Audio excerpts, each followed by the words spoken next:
ఆరాధన ద్వారా దేవుణ్ణి ఎంతగానో మనం మహిమపరిచాము. ప్రాముఖ్యమైన స్థానంలోకి మనం వచ్చి ఉన్నాము. కొన్ని నిమిషాలు మాత్రమే వాక్యాన్ని ధ్యానించుకుందాం. మీరందరూ శ్రద్ధగా వినాలని కోరుకుంటున్నాము. ఇక్కడ నుంచొని రిఫరెన్స్ చెప్పిన వెంటనే చదవడానికి సహకరించండి. శ్రద్ధగా వినండి. మన మధ్యలో ఉన్న పాస్టర్ గారికి ఈ సమయం అప్పగిస్తుంది.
దేవుని వాక్యాన్ని వినేటప్పుడు శ్రద్ధగా వినాలి, పరిశుద్ధ గ్రంథాన్ని తీయాలి.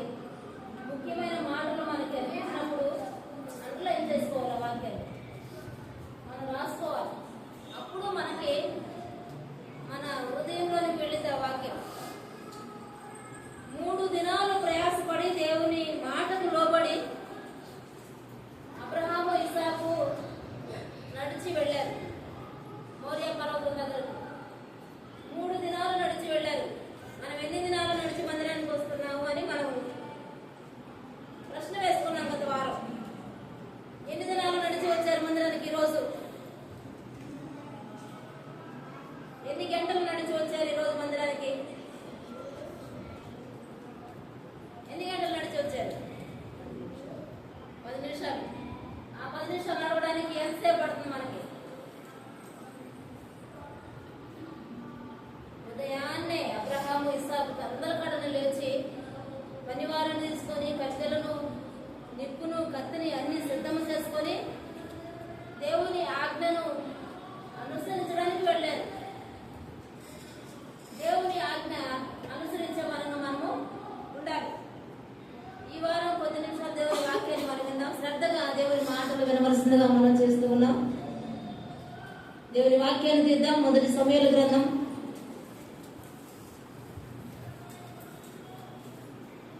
6వ అధ్యాయం తీద్దాం.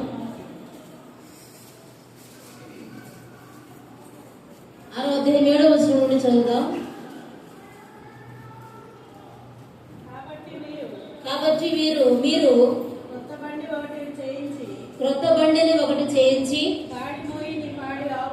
కాడి మోయని పాడి ఆవులను రెంటిని తోలు తెచ్చి బండికి కట్టి వాటి దూడలను వాటి దగ్గర నుండి ఇంటికి తోలి యెహోవా మందసమును ఆ బండి మీద ఎత్తి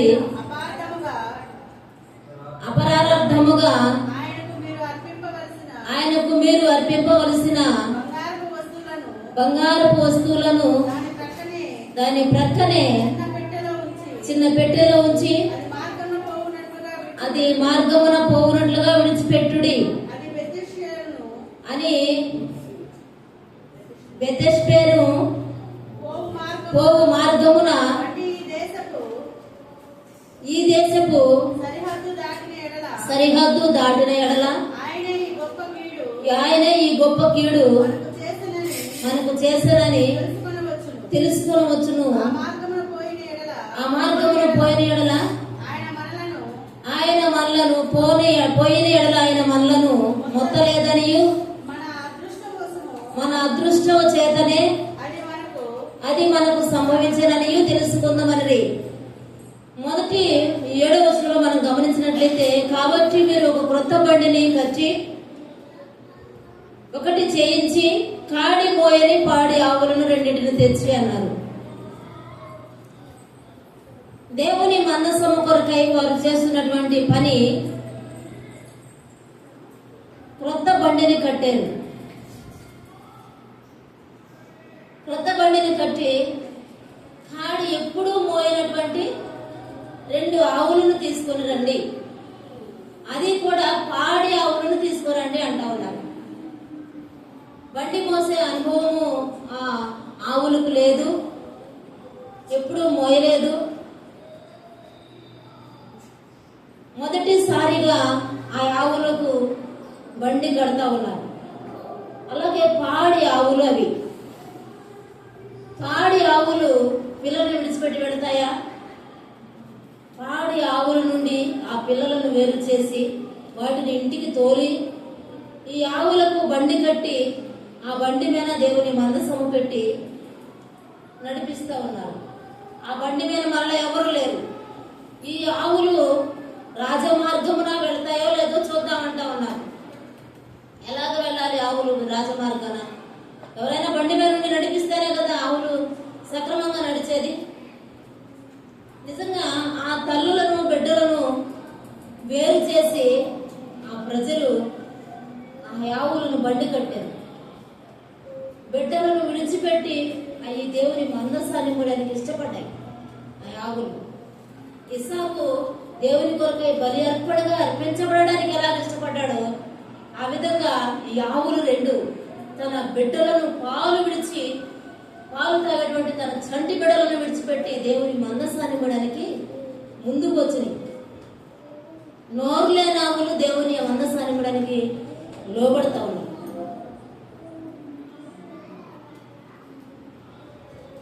ఆత్మ లేని ఆవులు దేవుని మందసాన్ని ఇవ్వడానికి లోబడతా ఉన్నాయి. మనకు దేవుడు ప్రాణమును ఆత్మను కూడా ఇచ్చాడు. పశువులకు ప్రాణం మాత్రం ఇచ్చాడు దేవుడు. ఆ ప్రాణం పోతే అది అంతటితో అంతరించిపోతుంది. కానీ మనకు ఒక ఆత్మ ఉంది, జీవాత్మ దేవుడు మనలో ఉంచాడు. ఆ ఆత్మ లేని పశువులు దేవుని మందసాన్ని మోయడానికి లోబడ్డాయి. తన చంటి పిల్లలను విడిచిపెట్టాయి. దేవుని కొరకు మన బంధాలను తెంచుకోవాలి. దేవుని కొరకు ఆ చంటి ఆవులను విడిచిపెట్టడానికి తల్లి ఆవులు ఇష్టపడ్డాయి. ఆ బంధాలను తెంచుకొని దేవుని మోయడానికి వస్తా ఉన్నాయి ఆవులు. నిజంగా ఎప్పుడు కాడి మోయలేదు. అలాంటి ఆవులకు ఒక బండి కట్టి మోపిస్తా ఉన్నారు వీళ్ళు. ఆ చిన్న బిడ్డలను విడిచిపెట్టి నిజంగా తల్లి ఆవులు వెళతా ఉంటే ఈ చిన్న ఆవులు ఎలా కోరుస్తూ ఉంటాయి. చాలా పెద్ద పెద్ద కేకలు వేస్తూ ఉంటాయి. అయినను వాటికి బండి కట్టి వారు ఆ దేవుని మందసాన్ని ఆ బండి మీద పెట్టి నడిపిస్తూ ఉన్నారు. అంతేకాదు సరైన మార్గంలో పెడతాయో లేదో, దేవుడు మనల్ని ముత్తాడో లేదో మనం తెలుసుకుందాం అంటా ఉన్నారు. వాళ్ళు ఎలాగా యుక్తిగా ప్రవర్తిస్తూ ఉన్నారు. అలాగే చదువుతూ కిందకు వస్తే అవంట 8వ వచనం, అవి 11వ వచనం చూద్దాం, 10, 11వ వచనాలు చూద్దాం. వారు అలాగున 2 పాడి ఆవులను తోలి తెచ్చి బండి కట్టి దూడలను ఇంటిలోని పెట్టి యెహోవా మందసమును బంగారపు గడ్డలను పందికొక్కు రూపములను గల ఆ చిన్న పెట్టెను బండి మీద ఎత్తగా ఆ ఆవులు రాజమార్గమున పడి చక్కగా పోవచ్చు అరచుచు బెంజమేషు మార్గమున నడిచిన ఆ ఆవులంట మార్గమున పడి వెళుతూ ఉన్నాయి. అవి ఏ మార్గాన్ని వెళ్ళాలో అదే మార్గాన వెళుతూ ఉన్నాయి. అలాగే చక్కగా నడిచిపోతా ఉన్నాయి, అరచుచూ నడిచిపోతా ఉన్నాయి. ఎందుకు అరుస్తున్నాయి ఆవులు? వెనక పిల్లల అరుపులు ఆవులు వినపడకూడదు. పిల్లల అరుపులు ఆవులు వినపడినట్లయితే మళ్ళీ వెనకకు వెళ్ళే అవకాశం ఉంటుంది. వెనక బంధాలు మనకి వినబడతా ఉంటే, బంధాలు జ్ఞాపకం వస్తూ ఉంటే మళ్ళా వెనకకు వెళ్ళే అవకాశం ఉంటుంది. ఆవులు అరచుచు చక్కగా వెళతా ఉన్నాయి, సరైన మార్గంలో వెళతా ఉన్నాయి, రాజమార్గంలో వెళతా ఉన్నాయి. మనము చక్కగా నడవగలుగుతా ఉన్నామా? చక్కగా నడవగలుగుతా ఉన్నామా? నోరు లేని ఆవులు రాజమార్గంలో అవి వెళ్ళవలసిన మార్గంలో చక్కగా అటు ఇటు వెళ్లకుండా, ఎటు పడితే అటు వెళ్లకుండా చక్కగా వెళతా ఉన్నాయి ఆవులు. మనకు అలాంటి అనుభవం ఉండాలి. దేవుని మందసాన్ని మోయుచున్న మనము చక్కగా నడవాలి, సరి అయిన మార్గంలో నడవాలి. ఆ పెట్టెలో ఏమని అంటే పందికొక్కుల రూపము, ఎలుకల రూపము బంగారంతో చేయించి ఆ పెట్టెలో పెట్టారు వాళ్ళు. ఎందుకంటే దేవుడు ఆ విధంగా వారిని మొత్తుతా ఉన్నాడు.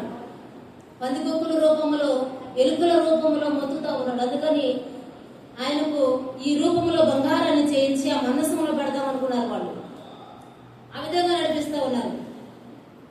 చిన్న పెట్టెని చేపించారు. మందసంలో ఉండేటువంటి 3 వస్తువులు మనం విన్నాం. ఏమేమి ఉంటాయి మందసంలో? నిన్న బిజీగా ఉండలేదనుకుంటారు. ఆ మందసంలో 3 వస్తువులు ఉన్నాయి. మొదటిది మన్నాగల పాత్ర ఉంది. దేవుని మందసంలో మన్నాగల పాత్ర ఉంది. మన్నా అంటే జీవ ఆహారమునకు గుర్తుగా ఉంది. ఇశ్రాయేలు ప్రజలను అరణ్యంలో నడిపించేటప్పుడు దేవుడు వారు ఏ కష్టము చేయకుండా, ఏ పని చేయకుండా వారి వరకు ఏ రోజుకు ఆ రోజు ఆహారం కురిపించినటువంటి మన్నా వారి బిడ్డలైనటువంటి వారికి తర్వాత తరములకు తెలుపబడే విధంగా మన్నాను ఆ మందసంలో దాచిపెట్టడం జరిగింది. ఆహారము ఆ రోజు ఇశ్రాయేలు ప్రజలకు మన్నా ఆహారం అయితే, ఈ రోజు మనకు జీవాహారమైనటువంటి యేసుక్రీస్తు ప్రభువారే జీవాహారంగా వచ్చి ఉన్నాడు. మొదటిది జీవాహారము ఆ మందసములో ఉంచబడిన మన్నాకు గుర్తుగా దేవుడు జీవాహారంగా మన కొరకు వచ్చి ఉన్నాడు. రెండవది నిబంధన పలకలు ఉన్నాయి. ఆ మందసములో 10 ఆజ్ఞలు కలిగిన నిబంధన పలకలు ఉన్నాయి. ఆజ్ఞలు అంటే, నిబంధన అంటే దేవుని వాక్యం. దేవుని వాక్యము కలిగినటువంటి, దేవుని ఆజ్ఞలు కలిగినటువంటి పలకలు ఆ మందసంలో ఉన్నాయి. అలాగనే చిగురించిన అహరోను కర్ర కూడా ఉంది. దేవుడు అహరోనును మోషే తర్వాత యెహోషువను అహరోనును నాయకులుగా ఉన్నప్పుడు ఇశ్రాయేలు ప్రజలందరూ అహరోనును ఎదిరించడం జరిగింది. నువ్వేనను మాకు నాయకత్వం చేసేది అని ఎదిరించినప్పుడు అహరోను ఒక మాట చెప్పాడు. 12 గోత్రముల వారందరూ 12 కర్రలు తీసుకుని రండి అని ఆ 12 కర్రలు ఒక చోట పెట్టినప్పుడు, దేవుని సన్నిధిలో పెట్టినప్పుడు 11 కర్రలు ఎండిపోవడం జరిగింది. ఈ అహరోను కర్ర మాత్రమే చిగురించింది. పువ్వులు వచ్చినాయి, కాయలు వచ్చినాయి. ఆ కర్రకి, నరకబడిన కర్రకి పువ్వులు కాయలు వచ్చినాయి. నరకబడిన యేసయ్య, చంపబడిన యేసయ్య తిరిగి లేచాడు, సమాధిని గెలిచి లేచాడు. జీవమునకు గుర్తుగా ఉంది అహరోను కర్ర, పునరుద్ధానమునకు గుర్తుగా ఉంది అహరోను కర్ర, ఆశీర్వాదానికి గుర్తుగా ఉంది అహరోను కర్ర. ఈ 3 వస్తువులు ఆ మందసములో ఉన్నాయి. ఆ 3 వస్తువులు మందసంలో ఉన్నాయి. ఆ మందసాన్ని మనం మోస్తూ ఉన్నామా? అలాంటి మందసం మన ఇంట్లో ఉన్నదా? ఆ మందసము ఒబేదోదోము ఇంట్లో ఉన్న 3 నెలల కుటుంబం అంతా ఆశీర్వదించబడింది. ఆ కుటుంబీకులు వారందరూ ఆశీర్వదించబడింది. వారికి కలిగినదంతా ఆశీర్వదించబడింది. ఆ విధంగా మన కుటుంబంలో ఉంటే మనము ఆ విధంగా ఆశీర్వదించబడింది. కానీ మనం దేవుని మందసం వద్దు అనేటువంటి వారంగా ఉన్నాం. దేవుని మనస్సాన్ని మనలో ఉంచుకోవాలి, మన కుటుంబాల్లో ఉంచుకోవాలి. దేవుని మనస్సం అంటే వాక్యము. దేవుడే శరీరధారి మనకు మన దగ్గరకు వచ్చాడు, వాక్యముగా మన దగ్గరకు వచ్చాడు. అలాంటి వాక్యాన్ని మనం అనుదినము చదువుతూ, ధ్యానం చేస్తూ, అభ్యసిస్తూ మన హృదయంలో ఉంచుకోవాలి. ఆ విధంగా ఉంచుకున్నప్పుడు మనకి ఈ 3 అనుభవాలు, ఆశీర్వాదాలు వస్తాయి. 13వ వచనం కూడా చదువుదాం.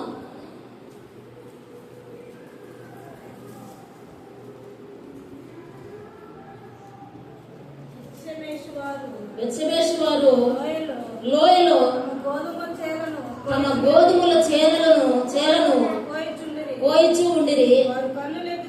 వారు కన్నులెత్తి చూడగా మందసము వారికి కనబడెను. దానిని చూచి వారు సంతోషించిరి.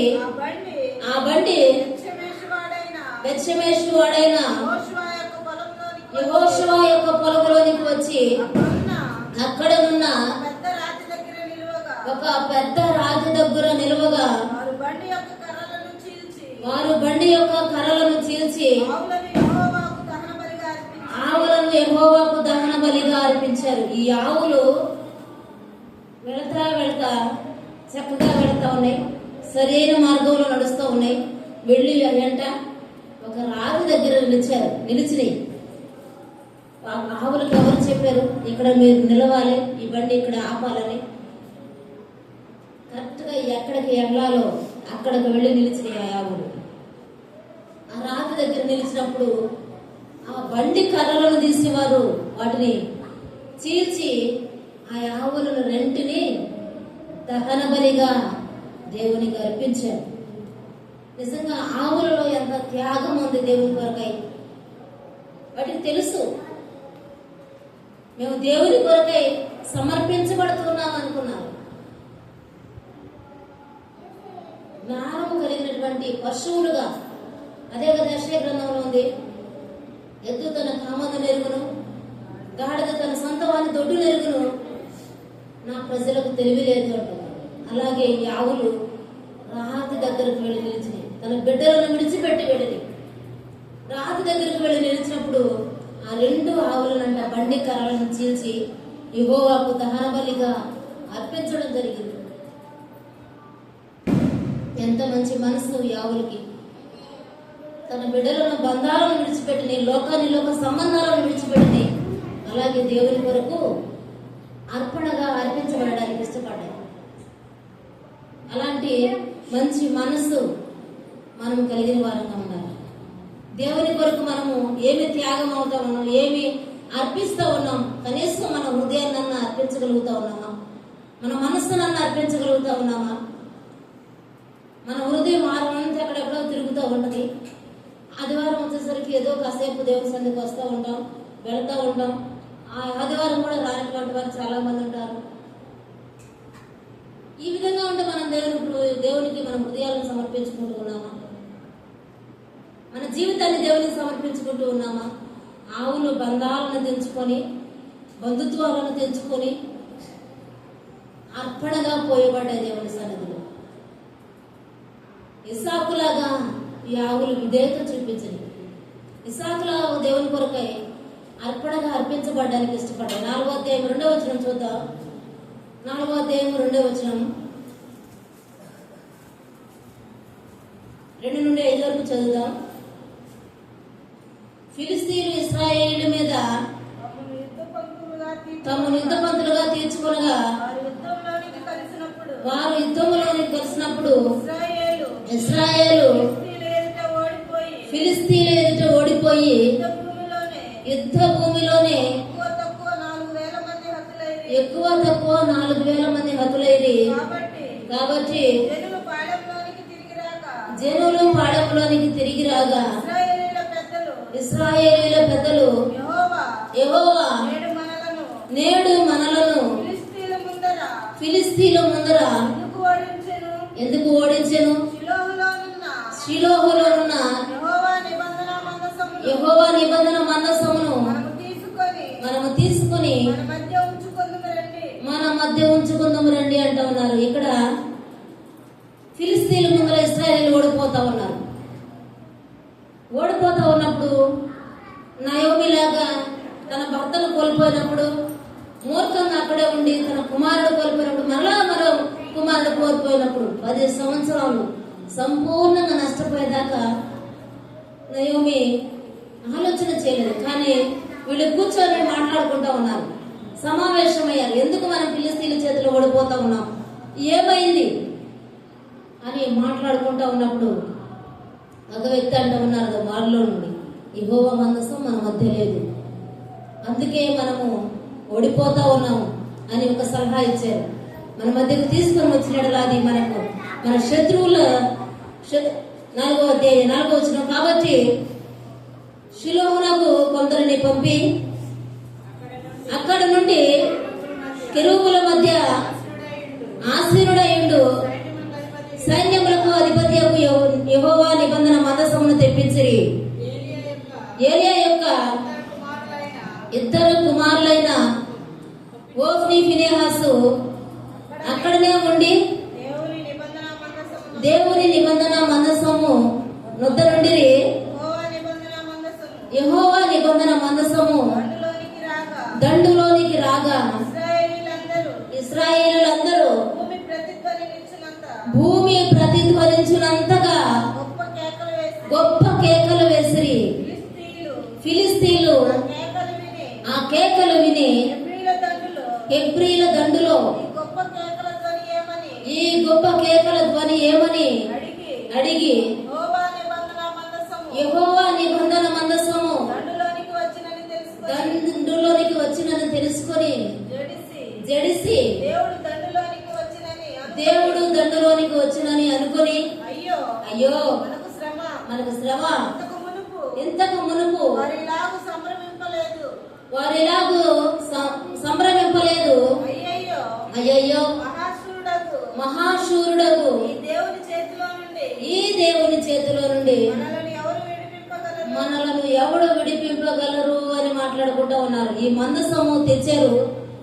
తెచ్చినప్పుడు మందసము దగ్గర ఇద్దరు వ్యక్తులు ఉన్నారు. ఏలి యొక్క కుమారులు ఓఫ్ని ఫినెహాసులు ఉన్నారు. ఏలి దైవ సేవకుడు, దేవుని యాజకత్వం జరిగిస్తున్నటువంటి ఏలి. ఆయన యొక్క ఇద్దరు కుమారులు ఏం చేయాలి? ఏలి తర్వాత యాజకత్వం జరిగించవలసినటువంటి వారు, కానీ దుర్మార్గులుగా తయారయ్యారు. వాళ్ళు దుర్మార్గులుగా తయారైన ఇద్దరు కుమారులు దేవుని పని విషయంలో, పరిచర్య విషయంలో దుర్మార్గంగా ప్రవర్తిస్తూ ఉన్నారు. దేవుడు చూశాడు. దానిని చూసి వారిని తప్పించి సమూయేలును నాయకత్వం వహించడానికి దేవుడు ఏర్పరచుకున్నాడు. అయితే ఆ మందసముతో ఓఫ్ని ఫినెహాసులు కూడా వస్తూ ఉన్నారు. ఈ మందసాన్ని చూసినప్పుడు ఇశ్రాయేలీయులు కేకలు వేశారంట. భూమి తత్తరిల్లినట్లుగా కేకలు వేశారు. మందసం మాతో ఉందని సంతోషపడ్డారు. మందసం ఉంటే సరిపోతా?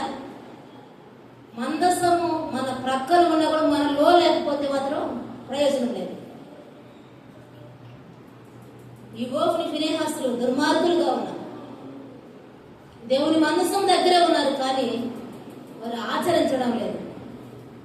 అయితే ఈ ఫిలిస్తీన్లు చూసి వారంట, ఏంది కేకలు ఏంటి, ఏమైంది, ఎందుకు ఇలాగా ధ్వనిస్తుంది ఈ కేకలు, ఎప్పుడు ఇలాగా వీరు ఆనందించలేదే, ఇప్పుడు ఎందుకు ఇలాగా చేస్తూ ఉన్నారని తెలుసుకున్నప్పుడు దేవుని మందసం వారి మధ్యలో ఉందని విన్నారు. విని వాళ్ళు అంటా ఉన్నారు, అయ్యయ్యో మహాశూరుడు ఈ దేవుడు చేతిలో నుండి మనల్ని ఎవడు విడిపింపగలడు? దేవుడు ఎలాంటి వాడంట? మహాశూరుడు. ఈ దేవుని చేతి నుండి మనల్ని ఎవరు విడిపిస్తారు? గతంలో ఐగుప్తీయులను తెగుళ్లతో మొత్తింది దేవుడే కదా, ఇశ్రాయేలీయుల పక్షాన నిలబడింది దేవుడే కదా అని వారు మాట్లాడుకుంటా ఉన్నారు. దేవుడంటే భయపడ్డారు, కానీ వాళ్ళు ఇశ్రాయేలీయులంటే భయపడలా. దేవుని పిల్లలంటే వాళ్ళు భయపడలా. ఎందుకు? కారణం ఏంటి? దేవుని పిల్లలంటే ఎందుకు భయపడలేదంటే దేవుని వాక్యము, దేవుని యందు భయము, భక్తి మనలో లేదు. మనలో చూసి అన్ని జనులు ఎందుకు భయపడలేదంటే దేవుని వాక్యానుసారంగా మనం నడవడం లేదు. దేవుని రూపం మనలో కనబడడం లేదు. దేవుని మన వరకు చూపించలేకపోతా ఉన్నాం. దేవుని శక్తి మనలో లేదు. అందుకే మనలను చూసి ఇతరులు భయపడలేకపోతా ఉన్నారు. మనలో ఉన్న దేవుడు అంటే మనలో వాళ్ళకి భయమే. ఇశ్రాయేలును చూసి కదా వారు భయపడతా ఉంది. యెహోవా మందసమును చూసి వారు భయపడరు. అయ్యయ్యో ఈ శూరుడైన దేవుని చేతిలో నుండి మనల్ని ఎవరు విడిపింపగలరు? ఐగుప్తీయులను మొత్తింది ఈ దేవుడే కదా, మనలను కూడా మొత్తుతాడు అని వారు అనుకున్నారు. కానీ మందసం ఉన్న ఉపయోగం ఏముంది? బైబిల్ ఉన్న ఉపయోగం ఏముంది? మనం ఆచరించకుండా, భయభక్తులు లేకుండా మన ఇష్టానుసారంగా జీవిస్తూ ఉంటే, మనం పాపములో బ్రతుకుతూ ఉంటే ఉపయోగం ఏమన్నా ఉందా? మనం పాపములు విడిచిపెట్టాలి. ఓఫ్ని ఫినెహాసులు పాపమును విడిచిపెట్టలేదు. తండ్రి అయిన ఏలి దైవ సేవకుడు అయినప్పటికీ కూడా కుమారులు ఇద్దరు పాపాన్ని విడిచిపెట్టాల. భయంకరమైన దుర్మార్గులుగా మారిపోయారు వాళ్ళు. వాళ్ళని చూస్తూ ఉన్నటువంటి ప్రజలు దేవుని సన్నిధికి రావడమే విడిచిపెట్టారు. అందుకే దేవుడు వారిని తొలగించి సమయాన్ని ఎన్నుకున్నాడు.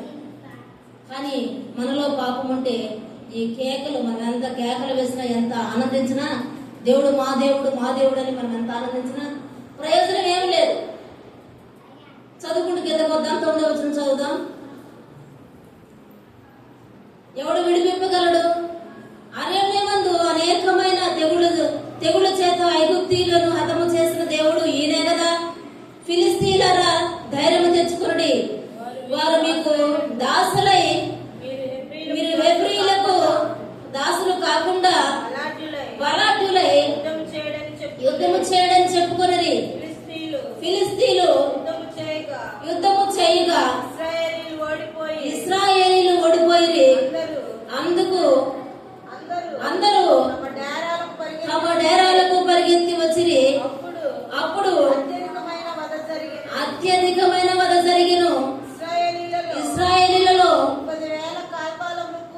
30,000 కాల్బలము కూలెను. మరియు దేవుని మందసము పట్టబడెను. అది కాకను ఓఫ్ని ఫినెహాసులను ఏలి యొక్క ఇద్దరు కుమారులను హతులయ్యారు. మొదట 4,000 మంది చంపబడ్డారు ఇశ్రాయేలీయులు. మందసము లేనప్పుడు 4,000 మంది చంపబడ్డారు. మందసము తెచ్చుకున్న తర్వాత 30,000 మంది చంపబడ్డారు. ఎందుకు? మరి పాపమే కారణము. మన పాపమే, మన అతిక్రమాలే మన పరిస్థితులకు కారణం అవుతాయి. వారు అనుకున్నారు దేవుని మందసం మాతో ఉన్నారు. సంసోను అనుకున్నాడు దేవుడు నాతో ఉన్నాడని, దేవుని సన్నిధి నాతో ఉందని అనుకున్నాడు, విరజిమ్మాడు. కానీ దేవుని సన్నిధి ఆయన్ని ఎడబాసనని తెలుసుకోలేకపోయాడు. మనం కూడా మనకు బైబిల్ దగ్గర ఉంది అనుకుంటా ఉన్నాం. దేవుని సన్నిధి మనతో ఉందో లేదో తెలియదు. చాలా మంది బైబిల్ చూపిస్తూ ఉంటారు, బైబిల్ పట్టుకొని వెళ్తూ ఉంటారు. కానీ ఒక్కొక్క ఇంట్లో కొన్ని బైబిల్ ఖరీదు కలిగిన బైబిల్ ఉంటాయి. కానీ ఆ బైబిల్ చదువుతున్నారా? అనుదినము బైబిల్ చదువుతున్నవారు ఎవరెవరు ఉన్నారు? అనుదినము బైబిల్ చదవాలి మనం. ఎంత కాస్ట్లీ బైబిల్ నీ దగ్గర ఉందా అని కాదు, ఎన్ని బైబిల్ నీ దగ్గర ఉన్నాయని కాదు, బైబిల్ తల కింద పెట్టుకొని పడుకున్నావా అనేది కాదు.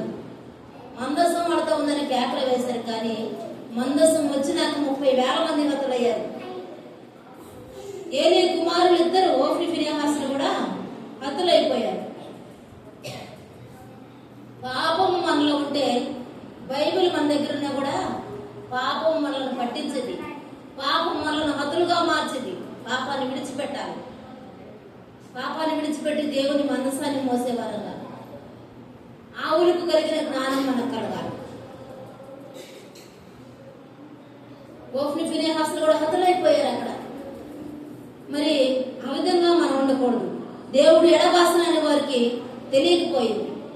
దేవుడు ఎడబాస్తే పరిస్థితులు అలాగే ఉంటాయి. మనము 5వ అధ్యాయం పొద్దాం. 5వ అధ్యాయం 3వ వచనం నుండి 5వ వచనం వరకు చదువుదాం. అయితే మర్నాడు అష్డోదు వారు ప్రాతకాలమునందు లేవగా, ఇదిగో దాగోను యెహోవా మందసము ఎదుట నేలను బోర్ల పడి ఉన్నది. ఈ ఫిలిస్తీయులు దేవుని మందసాన్ని ఎత్తుకొని పోయారు. దేవుని మందసాన్ని ఇశ్రాయేలు దగ్గర నుండి ఫిలిస్తీయులు తీసుకుని పోయి వాళ్ళు ఏం చేస్తున్నారంటే దాగోను గుడిలో పెట్టారు దేవుని మందసాన్ని. దాగోను గుడిలో పెట్టినటువంటి ఇశ్రాయేలీలు ఫిలిస్తీయులు ఉదయాన్నే లేచి దాగోను గుడిలోనికి వెళుతూ ఉన్నారు. నిజంగా ప్రియులారా గమనించండి, ఉదయాన్నే దాగోను గుడిలోకి ఫిలిస్తీయులు వెళ్ళారు. ఎందుకు వెళ్ళారు? ఉదయాన్నే గంట కొట్టి లేపాలి. దాగోను దేవతను ఉదయాన్నే గంట కొట్టి లేపాలి, లేకపోతే లేవద్దు దాగోను దేవత. అందుకెళ్ళారు. అదే కదా, వేకువనే లేచి మంత్రాలు చదువుతూ ఉంటారు, గంట కొడతా ఉంటారు, గంట కొట్టే కూడా దేవుడిని లేపుతారు. మనం మాత్రం 9 గంటలకు లేచి మన పనులు మనం చేసుకుంటాం. ఉదయాన్నే లేచి మన దేవుడిని సన్నిధిలో మనం సమయాన్ని గడపగలుగుతా ఉన్నామా? వాళ్ళ దేవుణ్ణి లేపడానికి వాళ్ళు మందిరానికి, వాళ్ళ గుడికి వెళ్ళారు. కానీ మనలను మన దేవుడు లేపుతా ఉన్నాడు. మన దేవుడు ఉదయాన్నే మనలను లేపుతా ఉన్నాడు, సజీవులుగా లేపుతా ఉన్నాడు. ఆ దాగోను దేవతంట బోర్లగా పడి ఉందంట. వాళ్ళు ఉదయాన్నే వెళ్ళేసరికి ఫిలిస్తీన్లు ఆ దాగోను దేవత గుడికి వెళ్ళినప్పుడు ఆ దేవతంట బోర్లగా పడిపోయింది. మరలా లేపి దాన్ని నిలబెట్టారు. దేవుడిని మనం లేపి నిలబెడతామా? అవసరం ఉందా? దేవుడు మనలను లేపాలి కానీ మనము దేవుడిని లేపడం కాదు. ఆ దాగోను దేవతను లేపి మరలా నిలబెట్టారు. నిలబెట్టినా కూడా మరలా ఏం జరిగిందో చూద్దాం. మరునాడు ఉదయమున లేవగానే దాగోను యెహోవా మందసమును ఎదుట నేలన బోర్ల పడి ఉండెను. దాగోను యొక్క తలయు 2 అరచేతులను తెగవేయబడి గడప దగ్గర పడి ఉండెను. దాని మొండెము మాత్రము గుహానికి మిగిలి ఉండెను. వాళ్ళు పాపం వచ్చి వాళ్ళ దేవుని నిలబెట్టుకొని వెళ్ళారు. నిలబెట్టుకొని వెళ్ళి మళ్ళా మరుసటి రోజు ఉదయాన్నే లేచి వచ్చారు. మళ్ళా లేపడానికి వచ్చి చూడగానే ఆ దాగోను దేవతంట మందసం ఎదుట బోర్ల పడి తల వేరైపోయింది, 2 చేతులు వేరైపోయాయి, మొండెము మాత్రమే అక్కడ పడి ఉంది. ఎవరు చేశారు ఆ పని? దేవుడే చేశాడు. ప్రతి ఒక్క నామము, ప్రతి ఒక్క మోకాలు దేవుని నామమున పొంగవలసింది. దాగోను దేవత కూడా దేవుని ముందు బోర్ల పడింది. పాపం లేపారు కానీ వాళ్ళ భక్తులు మరలా బోర్ల పడింది. దాన్ని ఈ చేతులు తలకాయ వేరు చేయబడి మొండెము మాత్రమే మిగిలిపోయింది. అలాంటి దేవుణ్ణి కొలుస్తున్న ఫిలిస్తీన్లు చేతిలో ఇశ్రాయేలు ఎందుకు ఓడిపోయారంటే మరి పాపమే కారణం. మన పాపమే, మన అవిధేయతలే మన యొక్క ఓటమికి కారణం. అది గుర్తు చేసుకోవాలి మనం. ఆ గుడినంట ఇంకెప్పుడు 5వ వచనంలో కాబట్టి దాగోను యాజకులేమి దాగోను గుడికి వచ్చు వారేమి నేటి వరకు ఎవరునో ఆ స్టోదులో దాగోను యొక్క గుడి గడపను త్రొక్కలేదంట. అప్పటి నుండి ఇంకెవ్వరు ఆ దాగోను గుడి యొక్క గడపను కూడా త్రొక్కిన వారు కనబడలేదు.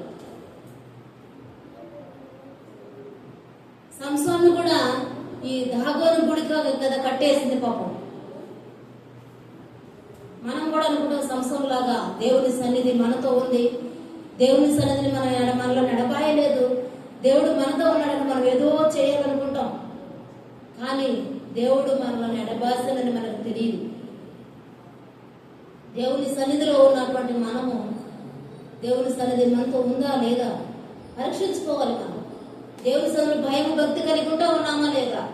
మందసంలో ఉన్న ఆశీర్వాదాలు మన ఇంట్లో ఉన్నాయా లేవా? మందసంలో ఉన్న ఆ 3 అనుభవాలు నా జీవితంలో ఉన్నాయా లేదా అనేది మనం గ్రహించుకోవాలి. జీవాహారమైన దేవుని మనము అనుసరిస్తూ ఉన్నామా లేదా? ఆజ్ఞలు, దేవుని వాక్యాన్ని మనము వింటూ ఉన్నామా? వినిన వాక్యాలను మన హృదయంలో భద్రపరుచుకుంటూ ఉన్నామా? అనుదినము బైబిల్ ధ్యానిస్తూ ఉన్నామా? ధ్యానించే మాటలు మన హృదయంలో భద్రపరుచుకుంటూ ఉన్నామా అనే ఆలోచనతో మనం ఉండాలి. దేవుని వాక్యాన్ని మన హృదయంలో భద్రపరుచుకోవాలి. అలాగే సమాధి నుండి లేచిన దేవుడిని మనం అనుసరిస్తూ ఉన్నామా? అంత్య దినాన మనం కూడా ఆయనలాగా లేపబడబోతూ ఉన్నామా లేదా అనేది ఆలోచన చేసుకోవాలి. నిజంగా ఈ 6, 5, 4 అధ్యాయాలు చదువుతూ ఉంటే దేవుని మందసాన్ని ఇక్కడ కాదని ఇంకో చోట, అక్కడ కాదని ఇంకొక చోట ఈ విధంగా తీసుకెళ్తా ఉన్నారు. ఒక ప్రాంతాన్ని తీసుకెళ్ళినప్పుడు అక్కడ తెగులు రావడం, మరొక ప్రాంతాన్ని తీసుకెళ్లడం, అక్కడ తెగులు రావడం, మరొక ప్రాంతాన్ని తీసుకెళ్లడం, ఈ విధంగా దేవుడు వారిని మోతుతా ఉన్నాడు. ఒక స్థలమును తీసుకెళ్ళినప్పుడు రహస్య స్థలంలో గడ్డలు వారికి అందరికి, మరొక స్థలానికి తీసుకెళ్ళినప్పుడు పందులు పందికొక్కులు ఎలుకలు ఆ పొలాన్నంతటిని పొల్లగించడం, వారిని ఆ పంటను నష్టం చేయడం, ఎన్నో బాధల ద్వారా మొత్తపడ్డారు వారు. ఎన్ని బాధల ద్వారా మొత్తపడతా ఉన్నా కూడా మనకు ఒక బాధ వచ్చినప్పుడు, ఒక శ్రమ వచ్చినప్పుడు ఇది ఎందుకు వచ్చిందా అని మనం ఆలోచన చేసుకోవాలి. నాలో ఏ లోపం ఉంది, నాలో ఏ అవిధేయత ఉంది, నేను దేవునికి వ్యతిరేకంగా ఏ పని చేస్తామన్నాను అని ఆలోచన చేసుకోవాలి. ఆలోచన చేసుకొని దానిని విడిచిపెట్టాలి. కానీ నేను దేవుని సన్నిధికి వెళ్ళినందుకు నాకు ఈ కష్టం వచ్చింది, నేను దేవుని నమ్ముకున్నందుకు ఈ కష్టం వచ్చింది, దేవుని మనసు నా దగ్గర ఉన్నందుకు ఈ కష్టం వచ్చిందని అనుకోకూడదు. దేవుని నెట్టివేసే వరంగా మనం ఉండకూడదు. దేవుని మన హృదయంలో భద్రపరుచుకునే వరంగా, మన కుటుంబాలలో భద్రపరుచుకునే వరంగా ఉండాలి. యేసయ్య సేనా దైవములు పట్టినటువంటి వ్యక్తిని కూడా స్వస్థపరిచినప్పుడు ఆ గ్రామస్తులంతా యేసయ్యని వెళ్ళగొట్టారు. అలాగే ఉన్నాం మనం. దేవుని మేలులనైతే మనం గ్రహించుకోలేకపోతా ఉన్నాం, దేవుడు చేసేటువంటి అద్భుతాలను మనం గ్రహించుకోలేకపోతా ఉన్నాం. కానీ దేవుడు మన పరిస్థితిని బట్టి ఎక్కడన్నా పరీక్షించడానికో దానిని బట్టి దేవుడిని ఇంకా మనం ఏం చేస్తూ ఉంటాం. ఏం దేవుడు మనల్ని ఈ విధంగా మొత్తుతూ ఉన్నాడు, మనల్ని ఈ విధంగా పరీక్షిస్తూ ఉన్నాడు, ఇంకెందుకు ఆయన నమ్ముకోవడం అని మనము దేవుని విడిచిపెట్టే వారంగా, తోలివేసే వారంగా, వెళ్ళు వెళ్ళు అని తోలివేసే వారంగా ఉంటాం. కానీ ఇది ఎందుకు వచ్చింది అనేది మనం మొదట ఆలోచన చేసుకోవాలి. దేవుని సన్నిధిలో ప్రార్థన చేయాలి. నేనేం చేశాను, నీకు విరోధంగా, నేను ఏ విధంగా ఉన్నాను, నా ప్రవర్తన ఏ విధంగా ఉందో అని ఆలోచన చేసుకొని దానిని విడిచిపెట్టి దేవుని మనం చేర్చుకుంటే దేవుని ఆశీర్వాదాలు మనకు వస్తాయి. దేవుని ఆత్మీయ ఆశీర్వాదాలు ముఖ్యంగా మనకు కావాలి. శారీరకమైన ఆశీర్వాదాల కన్నా ఆత్మీయ ఆశీర్వాదాలు మనలో ఉంటే అంత్యదినాన్ని మనం లేకపోతాం. చిగురించిన అహరోను కర్రవలే మనం కూడా సమాధిని గెలవగలుగుతాం. దేవుడు సమాధిలో లేడు. యేసుక్రీస్తు ప్రభువారు సమాధి చేయబడ్డాడు, చనిపోయాడు, కానీ మళ్ళా లేచాడు. అనేక మంది సమాధులు ఈనాటికి మోయబడే ఉన్నాయి, కానీ దేవుని సమాధి మాత్రం తెరవబడి ఉంది. అలాంటి అనుభవం మనకు కావాలంట. దేవుని మందసం మనలో ఉండాలి, మన గృహాలలో ఉండాలి, మన యొక్క హృదయాలలో ఉండాలి. ఆ విధంగా ఉంటే మనం ఆశీర్వదించబడతాం. ఫిలిస్తీన్ల చేతికి అప్పగించబడింది మనసు. ఆ విధంగా మనం మన దేవుణ్ణి వేరొకరి చేతికి అప్పగించే వారంగా ఉండకూడదు. మనసు ఉన్నంత కాలము ఉపేదోదం ఇంట్లో ఆశీర్వదించబడింది. మరి ఎందుకంటే మందసం ఉంది, కానీ భయము భక్తి కావాలి.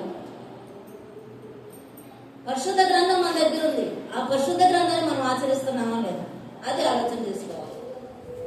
వారు దేవుని మందసం వచ్చిందని భూమి దద్దరిల్లే విధంగా కేకలు వేశారు, కానీ ఏమైనా ప్రయోజనం ఉందా? మనం కూడా కొన్నిసార్లు అలాగే ప్రవర్తిస్తూ ఉంటాం. మా దేవుడు గొప్ప దేవుడు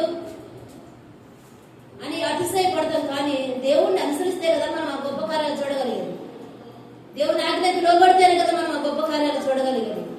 ఈ ఇశ్రాయేలు ప్రజల్లాగా మన జీవితం కూడా కొనసాగుతా ఉన్నాం. కానీ ఇశ్రాయేలు ప్రజల్లాగా మన జీవితం దేవుడు ఉన్నాడు మాతో అని అనుకోవడం భ్రమపడటం కాదు, కానీ నిజంగా ఉన్నాడో లేదో మనం పరీక్షించుకోవాలి.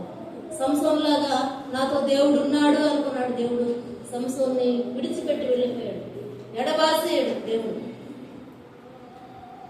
కయ్యాను కూడా యెహోవా సన్నిధి నుంచి వెళ్ళిపోయాడు. మనం దేవుని సన్నిధి నుంచి వెళ్ళిపోకూడదు. దేవుని సన్నిధిలో నిలిచే వారంగా ఉండాలి. దేవుని వాక్యం మన హృదయంలో నిలిచి ఉండాలి. యావులు నిజంగా తనకు తాను అర్పణగా బలిగా అర్పించుకునే దేవుని కొరకే. ఎన్నడూ అవి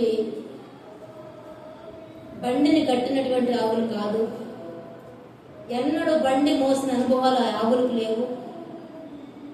అంతేకాక పాడి ఆవులు, బిడ్డలను పెంచేటువంటి ఆవులు అన్నిటిని విడిచిపెట్టి దేవుని కొరకై అర్పణగా అర్పించుకోవడానికి ఇష్టపడ్డాయి, సమర్పించుకోవడానికి ఇష్టపడ్డాయి.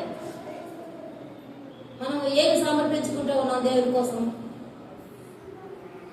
మన హృదయాలను సమర్పించుకోవాలి దేవుని కొరకై, మన జీవితాలను దేవుని కొరకు సమర్పించుకోవాలి.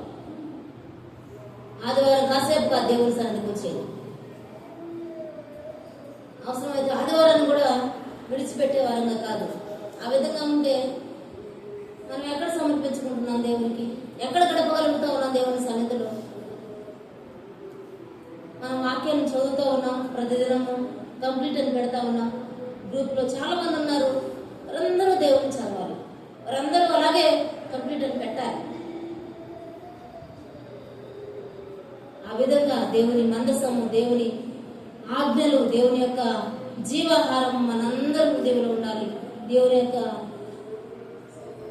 చిగురించేటువంటి అనుభవం, ఆశీర్వాదకరమైన అనుభవం, అలాగే అంత్యదినాన సమాధిని గెలిచే అనుభవం మనకు అందరికి ఉండదు గాక. ఆమేన్.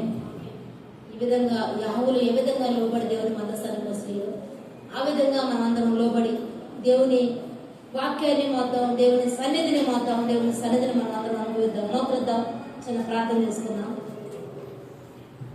మహాగరుడ మహోన్నతుడ మమ్మల్ని మిగిలిగా ప్రేమించిన దేవా మీకు స్తోత్రాలు, వందనాలు తెలియజేస్తున్నాం ప్రభా. ఇదిగో తండ్రి, పరిశుద్ధ దినాన మమ్మల్ని మీరు ప్రేమించి నా తండ్రి, మీరు మాతో మాట్లాడిన విధానం కొరకై స్తోత్రాలు చెల్లిస్తున్నాను నాయన. దేవా మీకు స్తోత్రము నాయన. మందసము ఉన్నదనే ఇశ్రాయేలు ప్రజలు కేకలు వేశారు, కానీ మరి పాపమును బట్టి తండ్రి హతులైపోయారు తండ్రి నాయన. మాలో అలాంటి పాపము ఉంటే దయతో క్షమించండి నాయన తండ్రి. ఆ పాపాన్ని విడిచిపెట్టే మనసు మీరు మాకు దయచేయండి తండ్రి. కృప చూపండి అయ్యా. స్తోత్రము చెల్లిస్తున్నాను నాయన. ఈ ఆవులు ఎలాగో మీ సన్నిధిలో లోబడ్డాయో, మందసాన్ని పడడానికి ఎలాగ ఇష్టపడ్డాయో, బంధాలను తెంచుకొని వచ్చినట్లుగా ప్రభా మీ విధంగా మేము కూడా ఆ విధంగా ఉండడానికి కృపను మీరు దయచేయండి తండ్రి. మా హృదయాలు సంపూర్ణంగా మీ సన్నిధిలో సమర్పించుకోవడానికి కృపను మీరు దయచేయండి. మా దేవా సహాయం చేయమని విని వాక్యాన్ని మా హృదయాలలో భద్రపరచమని అడుగుతున్నాం తండ్రి. ప్రతి హృదయంలో మేలు చేయగలిగినట్లుగా కృపరించి నడిపించి మహిమ పొందమని యేసుక్రీస్తు వారి శ్రేష్టమైన నామంలో ప్రార్థించి స్తుతించి అడిగి పొంది ఉన్నాము తండ్రి. ఆమేన్.